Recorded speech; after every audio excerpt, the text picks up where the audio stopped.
I said you give me everything except for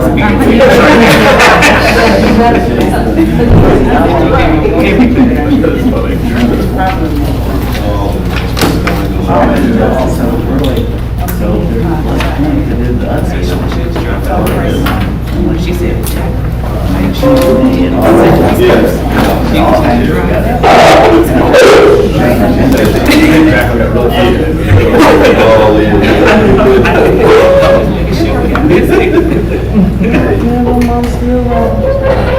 So she's one of those ones that she gets car sick all night, and all that means is I'm not in control and I feel really nervous, and so I let her drive everywhere.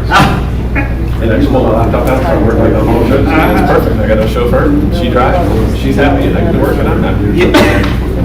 But there's a lot of times where I just close my eyes. I'm like, she's in control of this car. I don't need to say anything. And talk over just fine. Close my eyes, but I can hear her. Oh, great.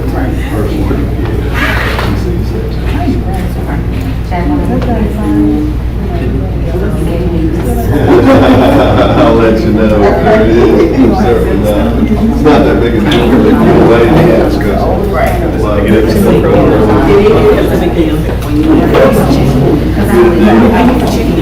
Oh, yeah. Well, that'll be next year. That's when it's really going to get dicey. 25 years. 35. Coaching and all that. And kids and all that. 45. Comes to years it gets old.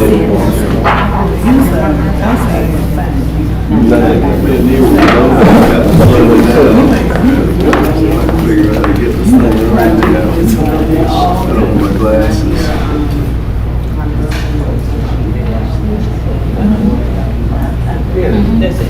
Yeah, I've done it. It's probably About time to get started. All right, let's gavel in the June, what is it, July? July meeting of, monthly meeting of Crystal Housing Authority. Thank you. And let the record show that all the commissioners, with the exception of General Willie, in attendance today. Mr. Lowe making a surprise appearance. He thought he was going to be out of town. So I was scrambling this morning calling the other two to make sure we had a quorum. But we're good to go. At this time, we'll entertain a motion to approve the minutes from our June 17th board meeting. Motion to approve the minutes. Commissioner Lowe. I'll second. Crutcher seconds. Any discussion? Amendments or anything? There being none, all those in favor, please signify by saying aye. Aye. Opposed, none. So, is there any old business to come before the board at this time? There being none, we'll move to new business. And I believe our first report, I'll turn it over to our Executive Director is Financial Services. That is right. Thank you. We'll go turn it over to Teresa. Go ahead. All righty, my first item is the presentation of cumulative low-income housing finance report for the period ending May 31st, 2024, beginning with total revenues. The HUD operating grant, we drew funds in June in the amount of $352,092. So that will be reflected in the June 30th financials that you receive.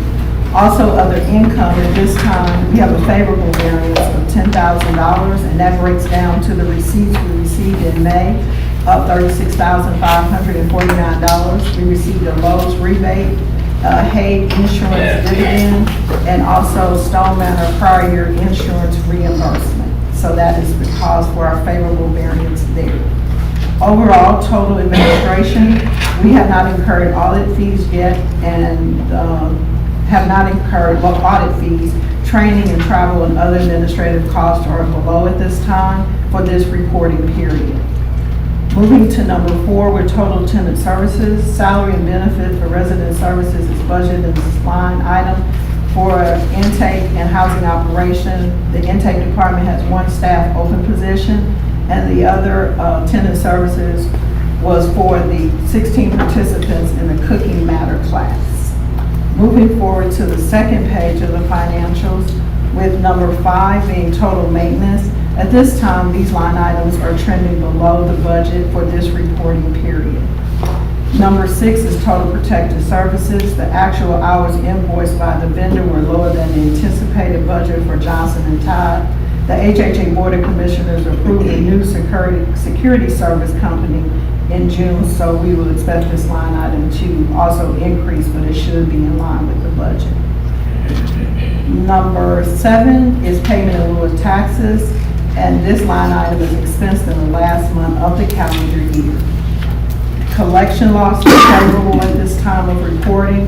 That's due to our collections within the MIS system. And then number 9 is the interim transfer, which that transfer was completed in April for $50,000. It shows to be unfavorable, but we expect for it to be within line of the budget. So right now, our year-to-date decrease in unrestricted net positions is $13,202.47. Any questions? Anybody got questions or comments? Just to clarify, number 1 again, it's more of just a timing issue? It's a timing Okay, that's issue. what I thought. It looked like Right. we had it budgeted, We had it. but it's not hitting till next month, so Next it looks, month, okay, correct. that's, Correct. So we'll draw these funds as we need them. So for the first quarter, I drew it in June, so it will be reflected then, and we will monitor going forward if we need to draw in July, August, September. So, yes. Anything else? Motion for, No motion. No motion. no motion No, today? sir. No emotion? No emotion. Okay. So my next item is the HUD fiscal year-end letter dated May 23rd, 2024. And I included this in my packet because I wanted to discuss it. Before, we received a letter saying that they had approved our new fiscal year-end and that we were going to move forward with a reporting year beginning in 2025. They came back and they said that we now had to move out to a fiscal year-end of 2026. What that does is that right now, I went back and I asked, could we go to a 3/31/2025 close and then move to a 3/31/2025 so that we began 2026? With this letter, we would have to leave our financial situation open for 22 months. And so therefore, I did ask the question. We are in a holding pattern because this question had to be sent to HUD Washington. So when they were here during the audit, I did inquire to see if they had received an answer from HUD in Washington, and we have not. So I just wanted to make you aware of this because there may be some moving parts coming forward. What this does is that right now, I need to go out for an auditor for our next fiscal year, but I can't tell them what that is yet because we are just open. Right. So I just wanted to inform you and let you know that's where we are. We're in a holding pattern. I will follow up with them every 3 weeks to see if I can get an answer so it doesn't get dropped. So I just want to let you know that's where we are. We're going to get to a calendar year. It's just how soon we will get there and what the decision will be. Okay? the best case scenario of the decision is what? My best case scenario, in talking to the auditors, if they let us do a fiscal year end at 3/31, and then from 4/1 to 12/31, which we call a stub audit, that would be the best. But it is going to be somewhat difficult to be able to plan and budget for a 22-month open period. And so that's my request, that we close 3/31, we close 12/31, and we begin 1/1/2026. That's the best case scenario. Okay. So, all right. So moving to item number 2. This next item is the capital fund grant analysis for the reporting period of May 1st. And I included this in our packet because making you aware of what capital fund grants we have open and when their distribution end date is and their obligation end date is, so that we are not running behind getting the funds obligated, okay? So I wanted to present this to you this time, and then it will be in our folder, our executive folder in the Microsoft area, so that you have this. What I really wanted to point out to you is there's a difference. The capital fund, that the first report, that is our funding that we get every year, along with our operating funding, okay? The second package is for the Radon Healthy Homes and Capital Fund Grant Competitive. These are grants in the capital fund that we have competed for and have been awarded, okay? And so therefore, they are two different reporting processes in HUD. So the capital fund grant, when we hear about the regular capital fund grant and the operating fund, these are funded and they're voted on by Congress and the whole 9 yards, they determine our operating fund. So as I reported to you before, like our operating fund from January through June was funded at 87.44%. Now, our new funding level from July through September is 98.78%. So we've had an increase. Now that I read this morning, our capital fund funding, because they're discussing 2025, what's being proposed in the regular capital fund is a decrease of 5%, okay? So these pieces are all moving based on the percentage of what Congress, House, and Senate decide what we're going to be funded at. So I just want to make you aware of those things so you know that this first analysis, as you can see, if I go to page, let's go to 2023, which is page 32. So as you can see at the bottom, our budget for 2023 is 5.7 million. So what we don't know what 2025 will be. We have been awarded our 2024, but our 2025 award could be 5% less, okay? So those are the things I want to make you aware of when it comes to the funding of our capital fund and then our competitive grants that we compete for and that we are awarded. And so that's the reason why I have this report. If you have any questions or want to discuss them, it gives you a more detailed analysis of what we're making changes for, what we're doing or completing within the sites, but it answers your question on when is our next obligation end date. So that's why these are here. Do you have any questions about those? Or? No, but that's helpful, appreciate that. Getting Yeah. schedules Yeah. to us. Yes, go ahead, Dr. Lowe. Come Yeah, on. quick question about just kind of the way the report's set up. Yeah. With the line items, the, exterior doors, ceiling repairs, shower surrounds. This is more of the accounting of how you are distributing it, right? I mean, it gets approved, the top line numbers get approved, and this is more of the checkbook account, the details accounting for it as it comes in. It's not like you submit this list, they approve this list, and then you account against that list. I guess because you can't anticipate, roofs and installed toilets and that type of thing, but. Well, see, this is where that part of the plan comes in when you all approve the 5-year plan that we present to you on a yearly basis. Then we have these type of details within the 5-year plan, what we plan on completing at the site. Now, the exact dollar amounts are based off of what we got in the prior year. But the detail for this type of work that we're going to do is pretty detailed in our 5-year plan that is approved by the board, that's presented by development. So yes. It seems like things pop in though, that we didn't, maybe didn't have fully accounted for the 5-year plan. I mean, the kitchen appliances that we ended up buying. Or patent. I mean, We didn't include those when we did the rehab you're talking about over there. They were not included, correct. So that's the reason why we had to come back and put them and pay for them out of the operating budget. Are those the one you're speaking to? I think so. I mean, I'm just, certain, yeah, the bulk of it we can plan, but there's always stuff that's the unplanned that pops in that you gotta pay for. Yeah, you gotta pay So- for it, right. Okay, and so it gets you account for it in here as well? I mean, it just.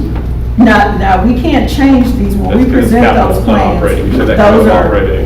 Yes. Okay. When that came up and it was not in there, then we had to pay for it out of operating. Okay. But the 5-year plan, we look forward to say, these are the things we want to do. Okay. And you do have fungibility, like if you have something that's in 2024, you can move it back to another capital fund, like into 2022 or 2023. You can move those, we do that, it doesn't allow for that, but you have to follow this plan. And we do have changes that happen, but this 5-year plan, this is what we plan on doing. And you have fungibility within your years to pay for those items. If I have money left here, I can take it and pay for it here and then open up more. But they're all moving pieces. Okay. That's good, thanks for the explanation. That's good. Okay. So I know most of the time we're not looking at the 5-year plan and thinking, so I appreciate the schedule because it precludes us having situations like the big work, the total renovation over there. It came to the last to a board meeting where it was use it or lose it, but it was in the 5-year plan. We just hadn't been Right. talking about it. And then the same thing with that Mahogany Road renovations that came up. So Yeah. that's what you're looking at, to have a schedule so we won't, so we'll know when something's coming. Won't Exactly. slip through with our staff that's so busy doing other stuff and all that. So, okay. Perfect. Thank you. You're welcome. You don't have anything for us to vote on? I do not. I do not I have know Ms. anything. Pope does. Yeah. It's a hand of baton to her. So anyway, but thank you so much. Thank you for your work. That it? Yeah, I'm done. Turk? Good afternoon, everyone.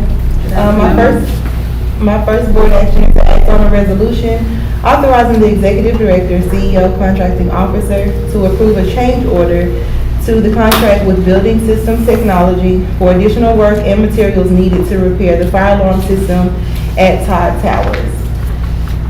In January 2024, the Board of Commissioners approved a contract with Building Systems Technology for repairs needed for the fire alarm system at Todd Towers. The purpose of the work, of course, was to make sure that the needed repairs for the fire alarm system was done, ensuring that the safety and well-being of the staff and residents were, of course, considered. Now, since then, Building Systems Technology has inspected the system and been in contact with the fire marshal. In doing so, it has been found that more extensive work will need to be done to bring the system to an operable state, as well as bring the system up to code. So this change order is to approve the materials and labor to complete those tasks. The purpose and objective is to authorize a change order for the Todd Towers alarm system contract, and it's a change, of course, with Building Systems Technology at a minimum of $75,500 with an additional unknown cost being projected for comparable electrical services. I did attach the original approved resolution with the supporting documents as well as the change order request that detailed everything that needed to be done according to Building Systems Technologies and the fire marshal. So this is resolution 2024-26. Do you guys have any questions? So the original purchase order was 51,650, is that correct? Yes, sir. And then a change order for more than the original purchase order. I mean, it seems pretty severe. I mean, I guess the question is, how did they miss something that large? It has a lot to do with the control panels. Of course, it all has to be connected to the fire alarm system, the sprinklers, the alerts, and all of that. And so once they went back in with the fire marshal, they just noticed that it was more expensive than what they originally discovered.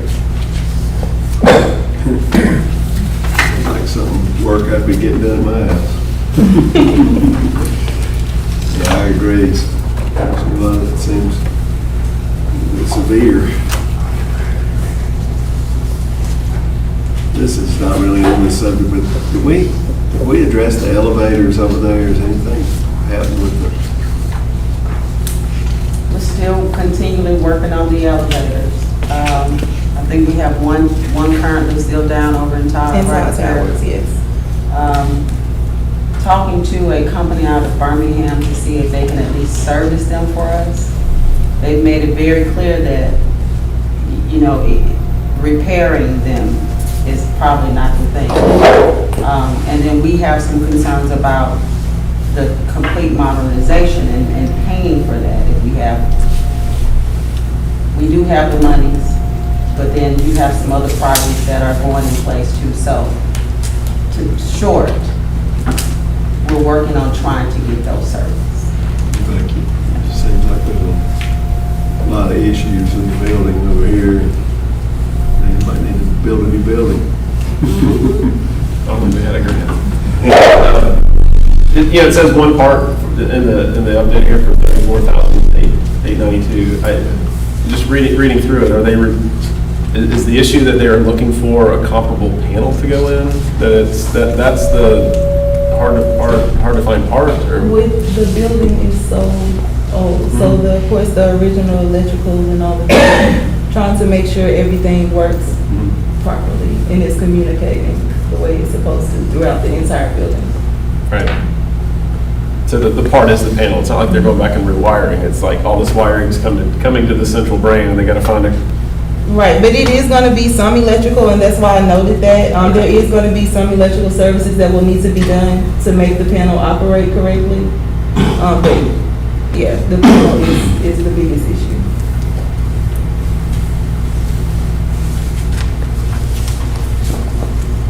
Gotta have a working fire system. Yeah. Anything else? Make a motion to approve. Commissioner Lowe, is there a second? I'll second. Mr. Willie, any other discussion, questions? Being none, all those in favor, please say aye. Aye. Very good, thank you. The last request I have is to act on a resolution authorizing the executive director, CEO, contracting officers to enter into a contract for new roofing for a building at Stone Manor. The purpose of this action is to remove the current roof and install a new roofing system on one of the buildings at Stone Manor. The current roof is failing and needs to be replaced. HHA has exercised due diligence in its procurement process to arrive at the most cost-effective price by obtaining pricing under a joinder piggyback agreement through the National Cooperative Purchasing Alliance, NCPA 02-139, under the firm Lion National Corp, contractor RQN 2024-1262 for the replacement of the roof on building 7720 at Stone Manor. The economic impact for this is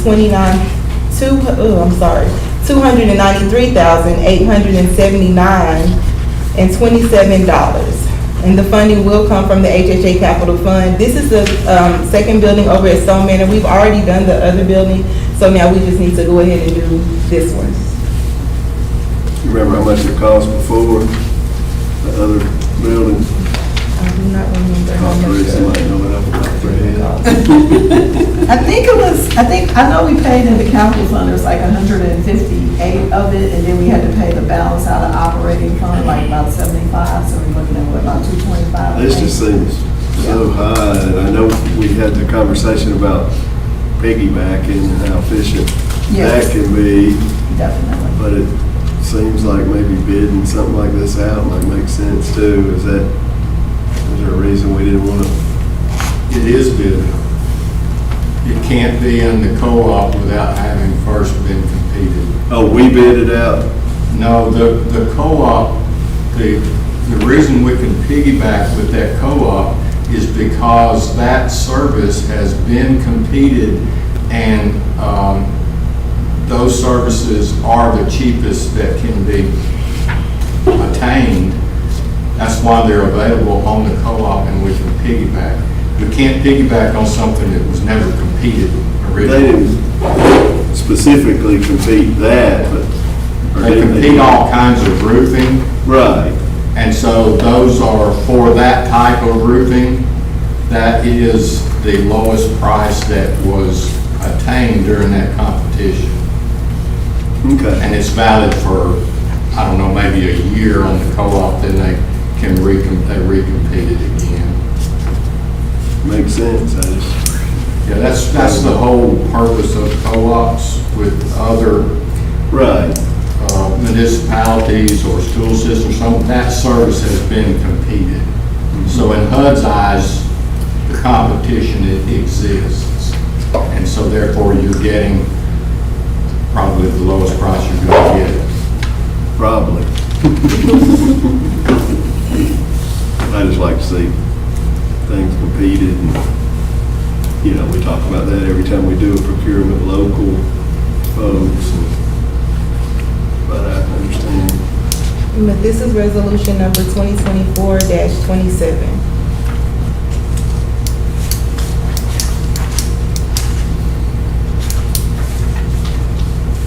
So I was just looking for a little more information on West Roofing. I should have looked at this a little closer before I came into these questions, I guess, but it says West Roofing Systems, and it says Lion.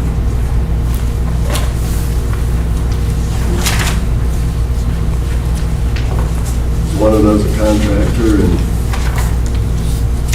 Right. oh, Lion is the, I Is the- see it now. Mhm. Okay.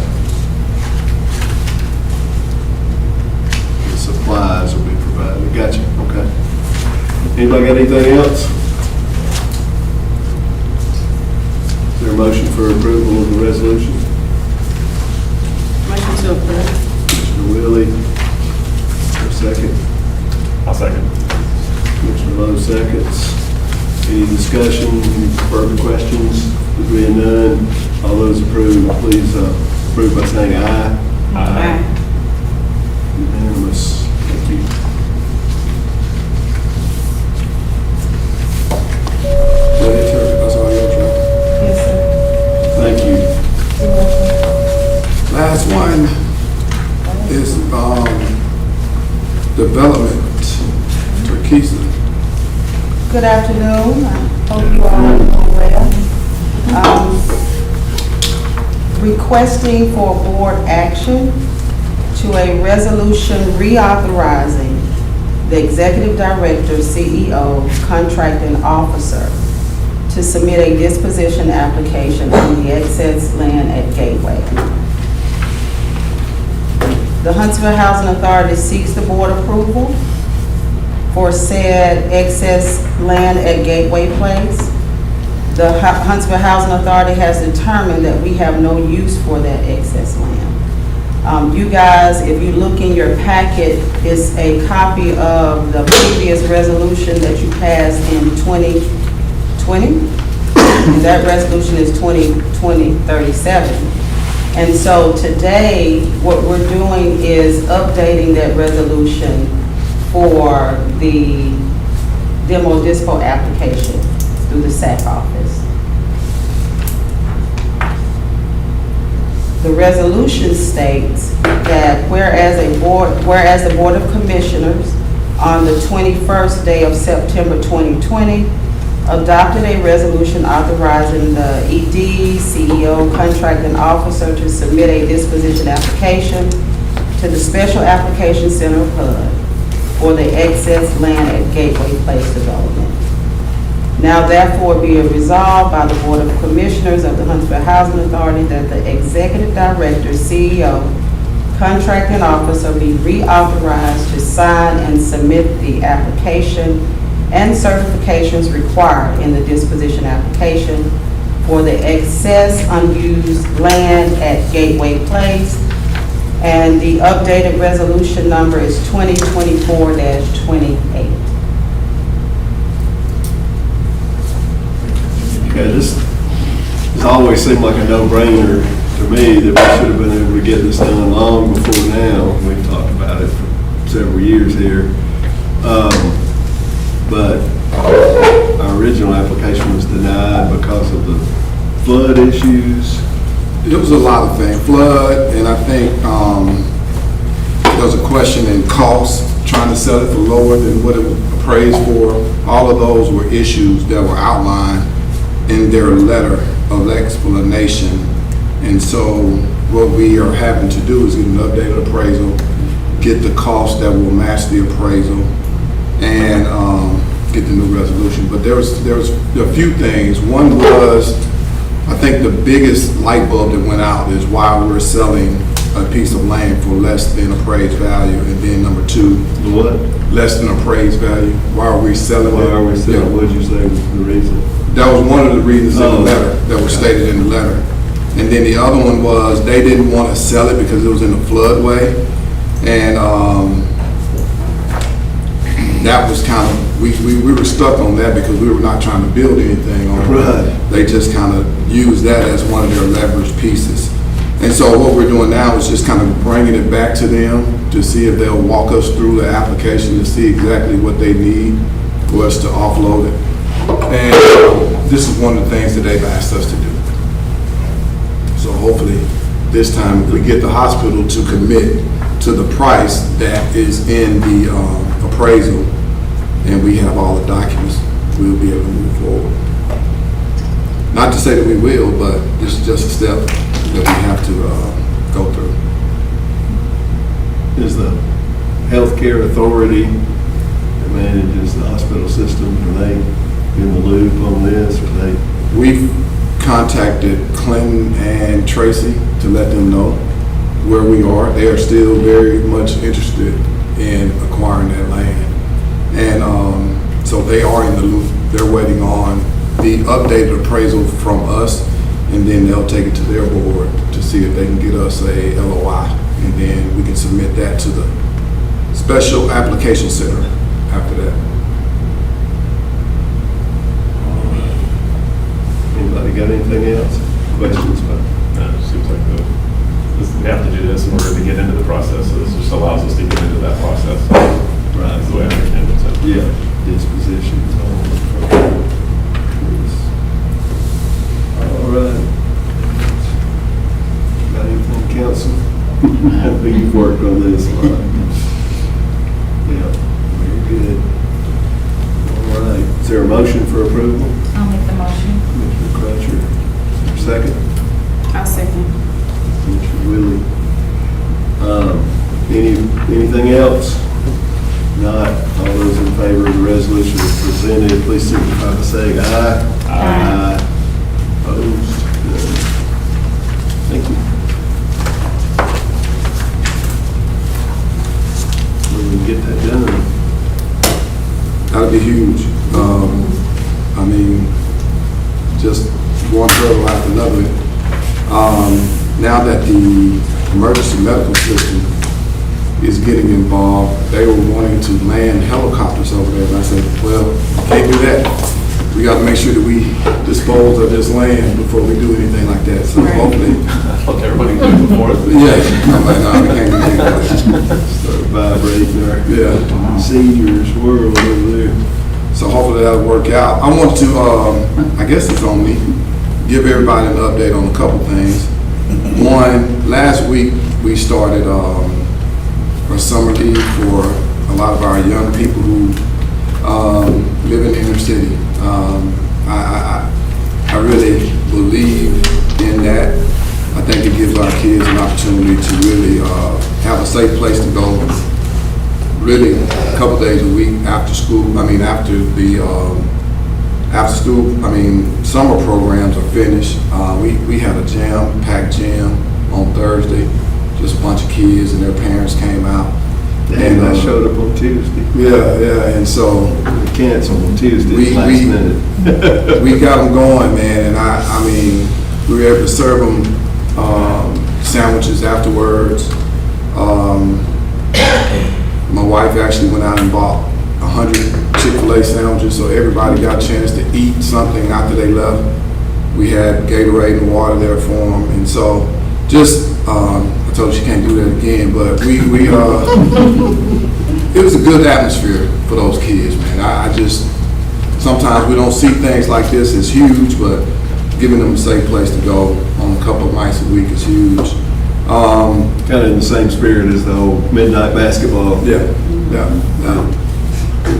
We also have our annual meeting, and this is a board meeting next month, August the 19th. It's you all's meeting, and we're just kind of intruding on y'all's meeting. We're going to bring in the regional administrator of HUD. She's going to be our guest speaker.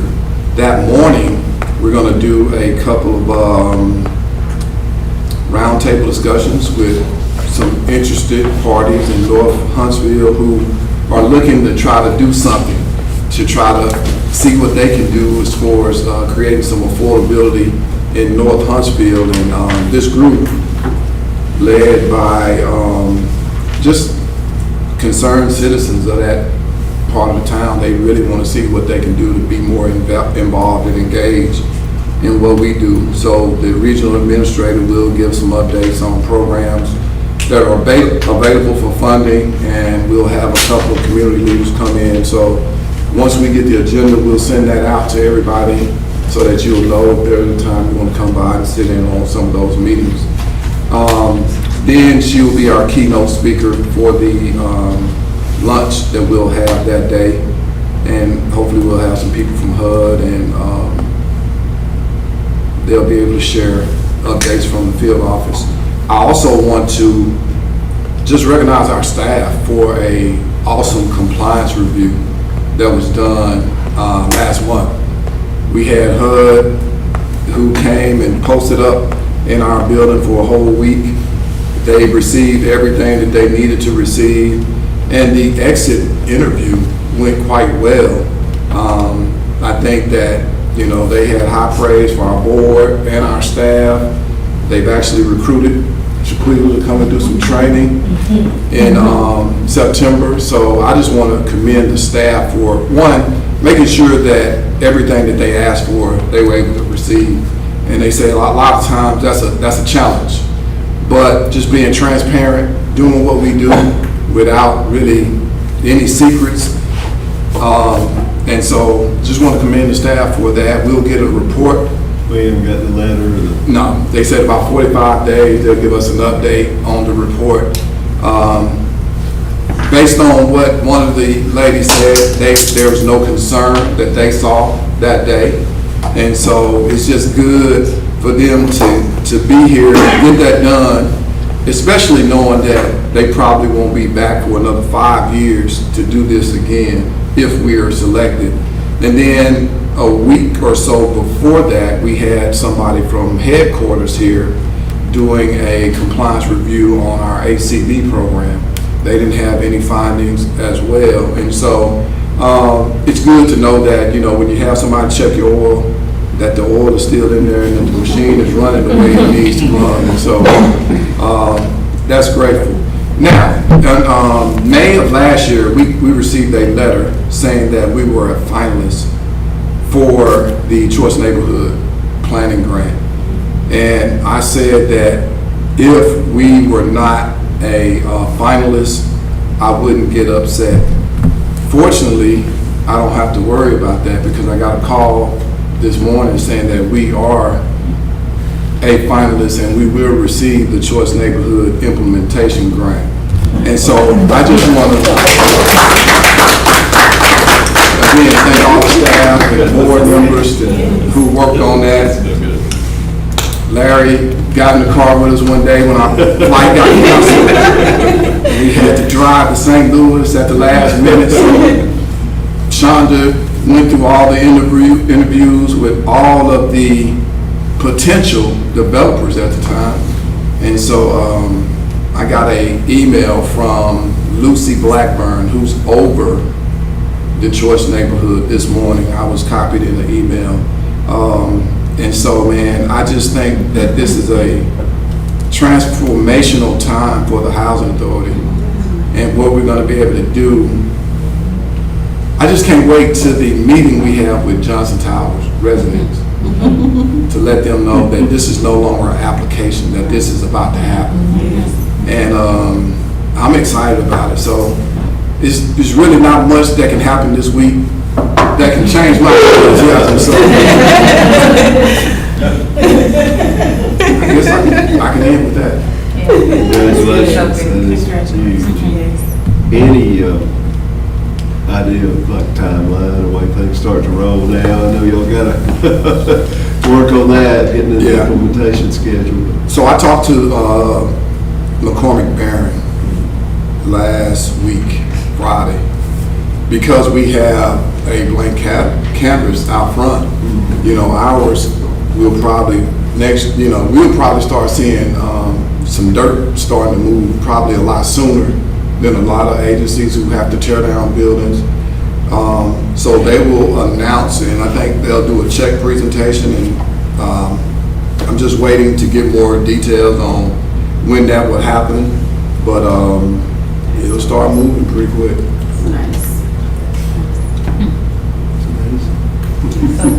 So when do you think the word goes out to the community? I mean, is that?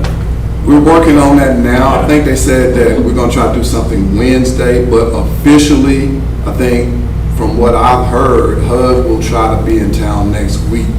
Because what they try to do is have these big check presentations in all the cities that they're,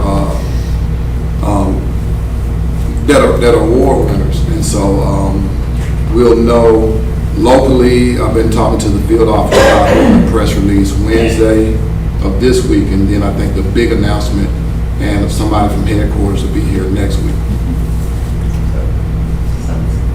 Awesome. That it?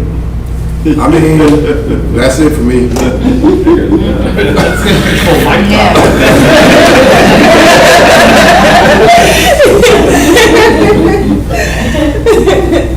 So again, the staff and the volunteers and everybody who worked, I mean, I know this thing, we were just finalizing it, the planning grant when I got here in 2019. Right. And so you think about it, this has been a 5-year journey of planning and implementation. So, man, 5 years gone, and now 5 years from now, we'll actually see people in new facilities in a new community. So, It's crazy because I remember the first meeting at the Oscar Mason Center.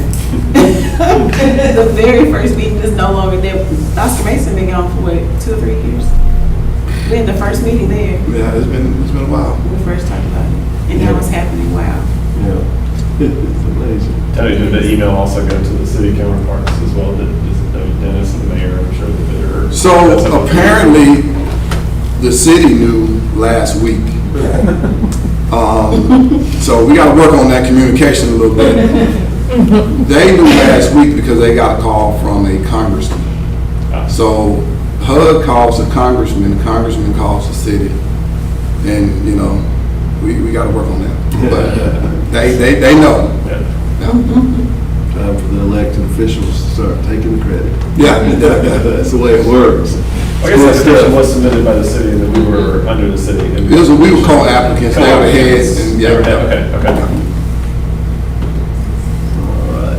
We have anybody signed up for public comment? No public comments. Any, Ms. Crutcher, you want to start us off? Any comments from commissioners? No, I just congratulate Mr. McGinnis. I know this has been an arduous process for you, and so I just thank you for your leadership and your vision. And Thank you. congratulations. Appreciate it. Larry, you got anything? I just want to echo the comments of the entire staff. I've been through due diligence, selling a couple companies, and know that it's quite monumental to pull together all of the information that's needed in a timely fashion, and that is a mountain of work. So congratulations to the staff. I mean, that's Huge effort, yeah. And I think our collaborative spirit of it was probably the deciding factor, differentiator. Got anything, Vice Chair? Congratulations, and growing up in public housing, this is huge for me to see, like, wow. You know, the face, the change, well, it's not the changing the face of public housing, well, it literally is.